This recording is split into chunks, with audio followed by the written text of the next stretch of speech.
सभी मेरठ वासियों को, देशवासियों को और प्रदेशवासियों को शिवरात्रि पर्व की हार्दिक शुभकामनाएं। जी हाँ, पूरे देश भर में बहुत ही हर्षोल्लास के साथ शिवरात्रि पर्व की तैयारियां पूरी हो चुकी हैं।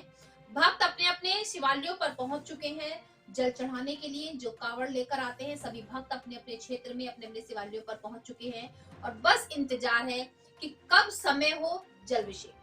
तो आगे मैं आपको दिखाऊंगी किस तरीके से पूजा अर्चना की गई है। शिवरात्रि का पर्व बहुत महान पर्व है, बहुत बड़ा पर्व है।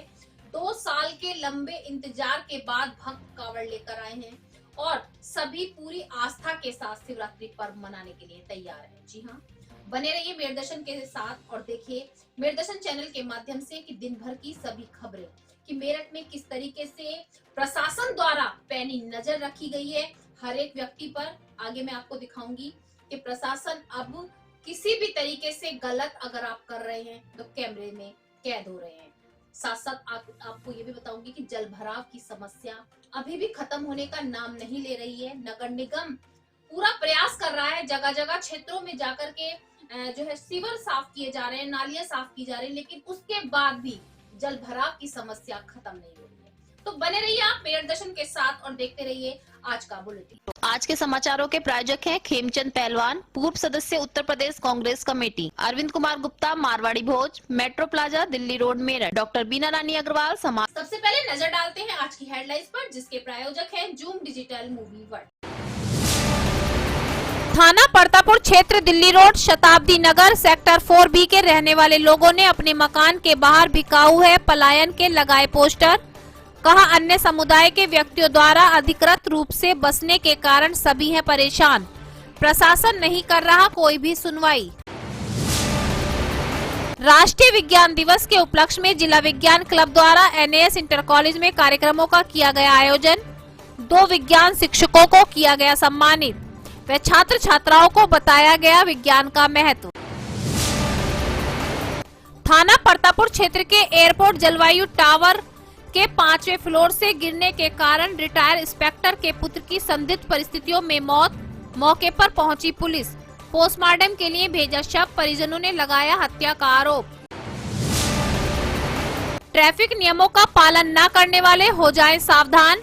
पुलिस प्रशासन द्वारा बिना हेलमेट, बिना नंबर प्लेट, बिना फालतू गाड़ी तेज चलाने वालों पर रखी जाएगी तीसरी नजर।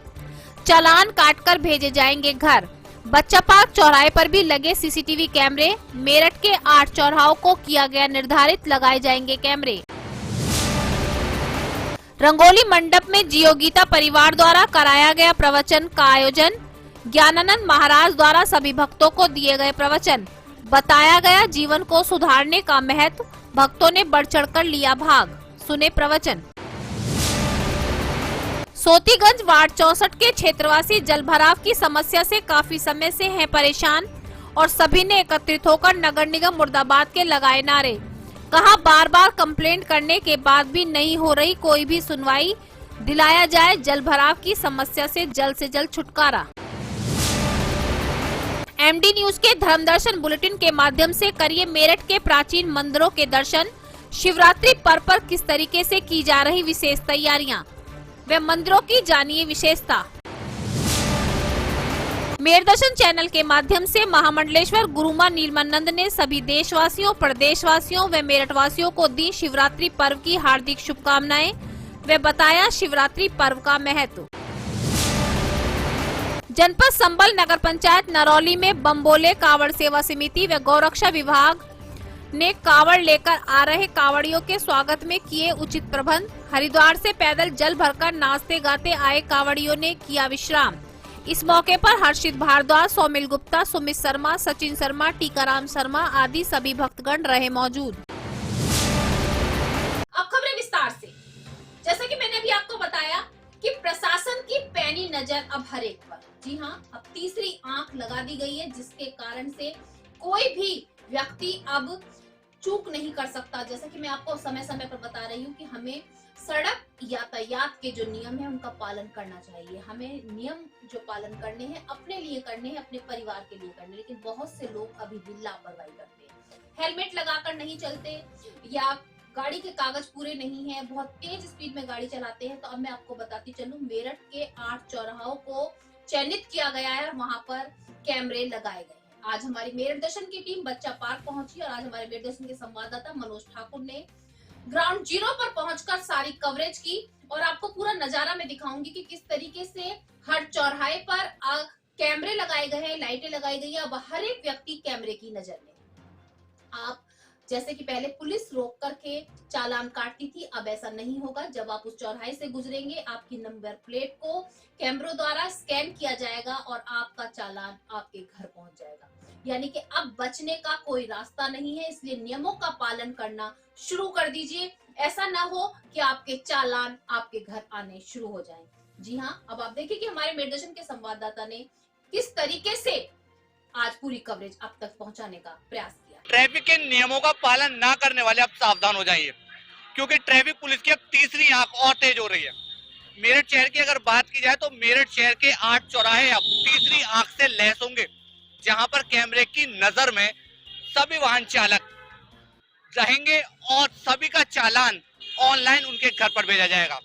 हम आज बच्चा पार्क चौराहे पर खड़े हैं और बच्चा पार्क चौराहे पर हम देख रहे हैं किस तरह से कैमरे लगाने की प्रक्रिया चल रही है। आप ये 3 कैमरे देख रहे हैं, इसमें 3 कैमरे में 2 जो साइडों के कैमरे हैं ये नंबर प्लेट को स्कैन करेंगे, साथ साथ जो बीच में कैमरा है ये सीसीटीवी कैमरा है, 4K कैमरा, यानी कि आप इसकी निगाह से बचने असंभव है। अब ट्रैफिक पुलिस की सरदर्दी कुछ हद तक तो कम होगी, क्योंकि कैमरे से आपकी गाड़ी का चालान आपके घर पहुंच जाएगा। मेरठ शहर की अगर बात की जाए तो मेरठ शहर के अंदर अभी तक ट्रैफिक के नियमों का पालन करना कोई नहीं समझता कि हमें ट्रैफिक के नियम का पालन करना है, लेकिन इन कैमरे लगने के बाद ट्रैफिक के नियम का पालन तो आपको करना ही पड़ेगा। जब हम दिल्ली जाते हैं तो दिल्ली जाकर हम देखते हैं कि सभी रेड लाइट पर रुक जाते हैं, लेकिन कभी आपने देखा कि मेरठ शहर पे रेड लाइट पर रुकना तो दूर, ट्रैफिक पुलिस के हाथ देने के बाद भी हम नहीं रुकते हैं। लेकिन अब ये नहीं चलेगा। मेरठ के 8 चौराहों पर तीसरी आंख का पहरा रहेगा, जिसमें 3 चौराहों पर ये तीसरी आंख लग चुकी है। मैं आपको बताता चलूं, सबसे पहले तेजगढ़ी चौराहे पर कैमरे लगाए गए, उसके बाद दिग्गी चौराहे पर और अब बच्चा पार्क चौराहे पर कैमरे लगाने की प्रक्रिया चल रही है। यानी अब आपको तीसरी आंख से कोई भी नहीं बचा सकता। आप इस कैमरे की नजर से चूके तो चालान आपके घर पर होगा। मेरठ दर्शन आपसे अपील करता है कि इन कैमरों का, इन लाइटों का सम्मान जरूर करें, क्योंकि यदि हम इनका सम्मान करेंगे तो हम दुर्घटनाओं से ही बच सकते हैं। मेरठ दर्शन से मनोज ठाकुर, मेरठ। जब हम अपने किसी घर में रहते हैं, बहुत आस के साथ उस घर को हम संजोते हैं, संवारते हैं, लेकिन अगर ऐसा मौका आ जाए कि हमें उस घर से छोड़कर पलायन करना पड़े तो ये बहुत ही दुख की बात है। और कोई एक व्यक्ति नहीं, पूरा मोहल्ला उस घर क्षेत्र से, उस जगह से पलायन करने के लिए तैयार है। सभी ने अपने घर के बाहर पोस्टर लगा दिए हैं, मकान बिकाऊ है और पलायन की। अब मैं आपको बताती चलूं कि समस्या क्या है और क्यों लगाए गए हैं। थाना परतापुर क्षेत्र के शताब्दी नगर में 4A के जो फ्लैट बने हुए हैं, जो वहां पर पूरी कॉलोनी बनी हुई है, 19 परिवार वहां पर रहते हैं, उन सभी ने अपने घर के बाहर पोस्टर लगा दिए हैं कि मकान बिकाऊ है और सभी लोग पलायन करने के लिए तैयार हैं। आप खुद सोच सकते हैं कि बसा बसाया अपना घरौंडा छोड़कर कौन क्यों जा सकता है, जरूर कोई ना कोई परेशानी होगी। तो बताया जा रहा है कि वहां पर अन्य समुदाय के एक व्यक्ति ने बहुत सारी जमीन को MDS से मिलीभगत करके कब्जा रखा है और 10 से 15 परिवार वहां पर रह रहे हैं, जिनकी कोई जानकारी नहीं। सबसे बड़ी बात, रोज गाड़ियों में भरकर वहां पर लोग आते हैं और जा रहे हैं, गाड़ियां भी चोरी हो रही हैं, स्कूटी बाइक चोरी हो रही है। बहुत सी समस्याओं का सामना वहां के क्षेत्रवासियों को करना पड़ रहा है। क्षेत्रवासियों ने MDA में भी एक कंप्लेंट की है, तहरीर जाहिर की है। उन्होंने कहा है कि यहाँ से जो अवैध रूप से कब्जा किया गया इन जमीनों पर, इनको हटाया जाए, अन्यथा सभी क्षेत्रवासी जो वहां पर रह रहे हैं वो वहां से पलायन करके चले जाएंगे। आज भी सभी ने जमकर धरना प्रदर्शन किया, तो उनके जो वहां के कमेटी के मेंबर थे, जो उनके वहां के कह सकते हैं फ्लैट के मेंबर थे, जो अध्यक्ष थे, उनसे बात की तो उन्होंने कहा कि मेरी जानकारी में अभी ऐसा मामला नहीं आया, अब मामला सामने आया है तो उस पर ध्यान दिया जाएगा, जांच कराई जाएगी और आगे सुनवाई भी की जाएगी। तब देखना ये होगा कि क्या हल निकल कर सामने आया। उसके अंदर जो लोग बता रहे हैं ना उनका आधार कार्ड नहीं मिलेगा उन लोगों को। साहब ये बता रहे हैं कि वहाँ पे एमडीए के एक ठेकेदार ने कई सारे अवैध जो घुसपैठिए बांग्लादेशी हैं वो बसा रखे हैं, क्या मामला है पूरा? अभी प्रकरण मेरी जानकारी में आया है, हम अभी अपनी टीम भेज करके जांच कराते हैं और नियमानुसार कार्रवाई करेंगे। सर ये पहले से जानकारी में है, ये मामला 4 दिन पहले भी एप्लीकेशन दी गई थी लेकिन कोई कार्रवाई नहीं। मेरी जानकारी में जस्ट अभी आया है, इससे पहले की मेरी जानकारी में नहीं था, अभी जानकारी में आया और मैं अपनी टीम भेज करके नियमानुसार कार्रवाई कराता हूँ। धन्यवाद। देखिए, हिंदू समाज का इतना उत्पीड़न जितना चल रहा है, आप ये देखिए कि एमडीए शताब्दी नगर 4B में एमडीए ने वहाँ लगभग 19 हिंदू परिवार रहते हैं उस गली के अंदर, और उसके अलावा एक लगभग 700 गज जगह एक मेराजुद्दीन का नाम का ठेकेदार है, एमडीए के छोटे मोटे काम लेता होगा, उसको संरक्षण जो एमडीए दे रहा है, जो जेई एक्शन ये लोग जो संरक्षण दे रहे हैं उसे, भाई ऐसी क्या वजह है जो वहाँ पे अवैध कब्जा एमडीए की भूमि पे कराया जा रहा है? वो एमडीए की भूमि है या वन विभाग की है? हमारा कहना जितनी एमडीए की है उस भूमि को चिन्हित करें ना। इनके मकान जो लास्ट 121 नंबर मकान का है वहाँ, उसके बाद एमडीए का उससे आगे मतलब नहीं है उससे नक्शे में, तो उसके बाद जो एमडीए की अगर जगह पड़ी है तो उसको चिन्हित करे। ऐसे तो अवैध कब्जे वहाँ कितने हो रखे हैं और ऐसे कितने मेराजुद्दीन वहाँ कब्जा करते हैं, और उसके बाद वहाँ आपका जो है कुछ लोग भारी लगभग 10 परिवार उस मकान के अंदर रह रहे हैं जिनके पास आइडेंटिफिकेशन नहीं है, आधार कार्ड नहीं है। वो कौन लोग हैं? मतलब एक तरीके से ये इतना मतलब गंभीर विषय है जिसको प्रशासन जो है अब तक सो रहा है। 2-3 दिन से पलायन की मांग कर रहा है। जितने 19 परिवार हैं, अगर वो मकान बेच के चले गए, सरकार को कौन जवाब देता फिरेगा? बताओ, कौन सा एमडी के वीसी जवाब देंगे या मेरठ के डीएम देंगे, एसएसपी देंगे? कौन जवाब देगा? कहते हैं मेरठ में पलायन नहीं हुआ, पहले भी एक बार विषय आया था मुरलीपुर का पलायन का, उसको भी प्रशासन ने नहीं माना। अरे पलायन अब ये करने को मजबूर है, महिलाएं भी आई हैं, घर बेचने को क्यों मजबूर हो रहे हैं? वो एक भी अधिकारी 2 दिन में वहां नहीं पहुंचा। 24 तारीख की एमडीए में एप्लीकेशन दे रखी थी, आज 28 तारीख को दूसरी एप्लीकेशन वीसी साहब को देना है। इसकी क्यों आपकी इस तरीके की लापरवाही बरत रहे हैं? क्या हिंदुओं का उत्पीड़न होगा? ये मेराजुद्दीन ठेकेदार है, इसने आपका खैर नगर में भी कोई जमीन है, वहां भी इसने इस तरीके कर रखा है। ये इस तरीके के लोग, भारी लोग बसा रहे हैं। 10 परिवार एक ही घर में कैसे रह सकते हैं? वहाँ 5-7 लोग रेगुलर टेम्पो में भर के भारी आते हैं, महिलाओं के साथ छेड़खानी बदतमीजी करते हैं, और उसके बाद हिंदू शांत रहे। पुलिस भी आती है तो पुलिस जो है दूसरे पक्ष का फेवर लेती है। ये पैसों की लेन देन, सेटिंग, साठगाजी, ये जितनी भी चल रही है एमडीए में और प्रशासन में, ये बहुत ही गलत है। अधिकारियों को निष्पक्ष जांच करनी चाहिए इस मामले की, और अगर वो गलत पाया जाता है उसके खिलाफ सख्त कार्रवाई। मेराजुद्दीन ने मेरठ के वासियों को बचा रखा कि बाहर गए? बाहर के भाई साहब, बाहर के 10 परिवार हैं। 10 परिवार में जब इन्होंने विरोध शुरू करा, 5 परिवार उसमें वहीं के किराए पे जो है एडजस्ट हो गए। जो बाकी 5 है उनको भी जो है पुलिस ने, कल गई पुलिस वहाँ कुंडी लगा के अंदर बात कर रही है। जांच करनी सबके सामने करो। उल्टा पलायन जो लोग पोस्टर लगा रखा इनकी जांच कर रहे हैं, धमका रहे पुलिस वाले।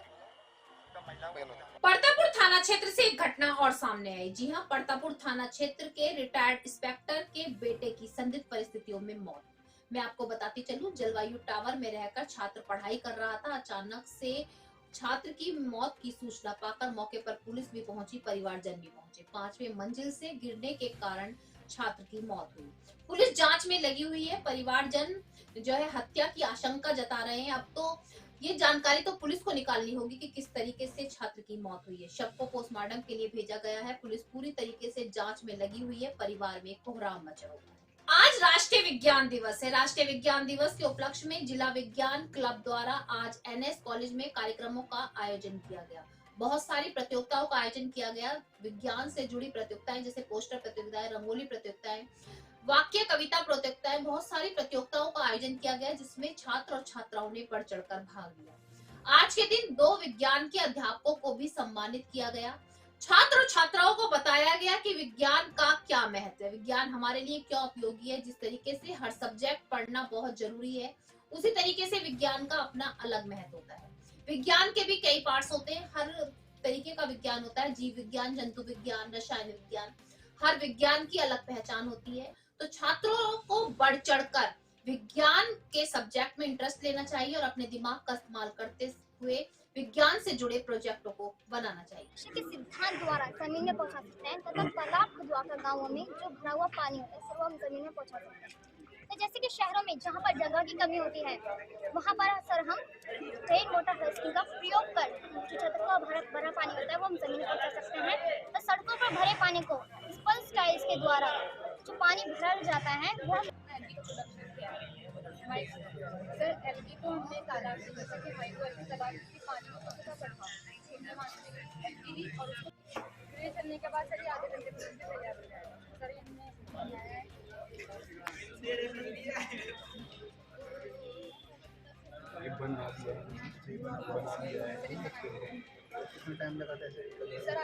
आज हमारे विद्यालय में राष्ट्रीय विज्ञान दिवस सेलिब्रेट हो रहा है और इसके लिए विज्ञान की एक प्रदर्शनी स्कूल में लगाई गई है और इस प्रदर्शनी के साथ साथ बच्चों का एक छोटा सा कंपटीशन भी है जिसमें हम एक नाटिका भी रखेंगे और कुछ स्पीच भी देंगे बच्चे और अपने विचार व्यक्त करेंगे कि विज्ञान क्यों जीवन के लिए जरूरी है। क्या कहना चाहती हो? हम बच्चों से ये कहना चाहते हैं कि बच्चे अपना जो पर्सपेक्टिव है उसको उनको समझने में आसानी होगी। जल भराव की समस्या खत्म होने का नाम नहीं ले रही है। जी हाँ, मेयर दर्शन चैनल के माध्यम से मैंने अभी आपको कई क्षेत्रों में दिखाया कि जल भराव की समस्या किस तरीके से परेशानी का कारण बन रही है, तो वहीं नगर निगम द्वारा भी पूरा प्रयास किया जा रहा है कि क्षेत्रवासियों को जल भराव की समस्या से निजात दिलाई जा सके। सीवर को खोदा जा रहा है, नालियों की सफाई की जा रही है, लेकिन उसके बाद भी रोज कोई ना कोई क्षेत्र के जो समस्या का सामना है लोगों को करना पड़ रहा है, वो क्षेत्रवासी सामने आ जाते हैं। आज भी मैं आपको बताती चलूं, सोतीगंज स्थित वार्ड 64 के क्षेत्रवासियों ने आज अपनी जगह पर खड़े होकर नगर निगम मुर्दाबाद के नारे लगाते हुए प्रदर्शन किया। उनका कहना है कि जल भराव की समस्या से वो काफी समय से परेशान है। नगर निगम में कई बार कह चुके हैं, लेकिन अभी तक क्षेत्र में कोई भी साफ सफाई नहीं की गई। घरों के बाहर ही सड़कों का पर कह सकते हैं नालियों का पानी निकल कर आ रहा है, जिससे उन्हें एक जगह से दूसरी जगह जाने में काफी परेशानियों का सामना करना पड़ रहा है। नाली और सड़क की पहचान नहीं हो रही है, घरों के बाहर ही गंदगी का पानी भरा हुआ है। एक और तो इतनी बीमारियां फैली हुई हैं, दूसरी ओर इस तरीके के गंदे पानी से निकल कर जाने से बीमारियों का खतरा बना हुआ है।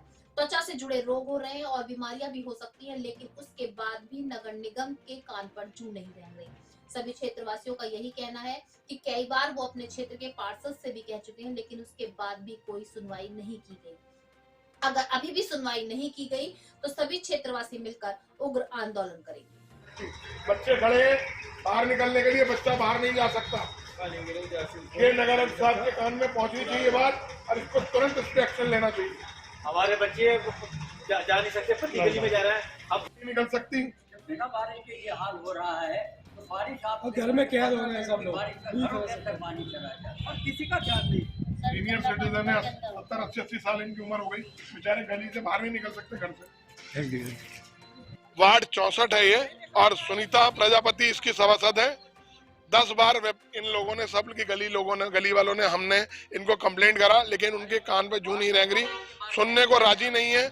अब इलेक्शन होगा, इलेक्शन होने पे सब लोग हाथ जोड़ते हुए यहाँ आते हैं कि हमें देखिए। और आज ये बहू बेटी है, ये हमारी माताएं खड़ी हैं, ये देखिए आप कितनी सारी। इन लोगों को निकलने की जगह नहीं है, बच्चे खेलना जाते हैं, खेलने बाहर नहीं जा सकते, इतनी प्रॉब्लम है। हम लोग चाह के इस गली में सोचना चाह रहे हैं कि घर छोड़ के दूसरी जगह चले जाए। आखिर जल भराव किस कारण हो रहा, क्यों हो रहा है? इन लोगों ने अभी नाले बंद है, नाले बंद में इन लोगों ने नाला बंद की कंप्लेंट भी करी है। एक तरफ का कुछ इनको पैसा दिया गया, दूसरी तरफ का नहीं दिया गया। इसको हमें नहीं नॉलेज क्या किया इन्होंने। इन लोगों को तुरंत इस पे एक्शन लेना चाहिए। 10 बार इसको कह चुके हैं, लेकिन कोई सुनवाई नहीं है। मेरी आपसे गुजारिश है, सब यहाँ की जो सभासद हैं सुनीता प्रजापति, उनसे भी और नगर आयुक्त साहब से भी, अगर वो ऐसे नहीं सुनेंगे तो गली मोहल्ले के लोग वहां जाके धरना प्रदर्शन करेंगे, बेइज्जती करेंगे उन लोगों की जो लोग अपने आप को अधिकारी बताते हैं। अब नजर डालते हैं धर्म से जुड़ी खबरों पर। मैं आपको बताती चलूं, आज रंगोली मंडप में गीता प्रवचन का आयोजन किया गया। जियो गीता परिवार द्वारा ज्ञानानंद जी महाराज वहां पर पहुंचे और उन्होंने गीता प्रवचन किया। गीता प्रवचन में भक्तों की काफी भीड़ पहुंची और बहुत ही मंत्र मुग्ध होकर के सभी प्रवचन को सुन रहे थे। महाराज जी ने प्रवचन के दौरान बताया कि पैसा ही सब कुछ नहीं होता, हमारे जीवन में बहुत सारे ऐसे कर्म होते हैं जो हमें करना चाहिए, हमें समय समय पर उनका फल मिलता है। किस तरीके से हम कर्म करने चाहिए और फल उनका भोगना चाहिए। हमारे पास पैसा होना ही सब कुछ नहीं होता। बहुत सारे ऐसे प्रवचन दिए जिनको सुनने के लिए भक्त बहुत ही ध्यान से उन प्रवचनों को सुन रहे थे और अपने जीवन में अमल करने के बारे में भी विचार कर। ये भारत में कहीं अलग किसी प्रांत में, किसी यूनिवर्सिटी में, हम एक बार बच्चों से अगर आशीर्वाद के लिए आए, बहुत से बच्चे आते रहते हैं, हम एक बात उनको अवश्य कहते हैं कि अगर हमारे पास इस सर पर हाथ रखते हैं, ये शुभकामनाएं बातचीत दे दी जाए, कह करके दे दी जाए, लेकिन टीचर है कोई प्रेरणा, सैलरी वो मेरे जीवन उपार्जन का साधन है, लेकिन मेरा कर्तव्य के ऊपर ही नहीं हो सकता।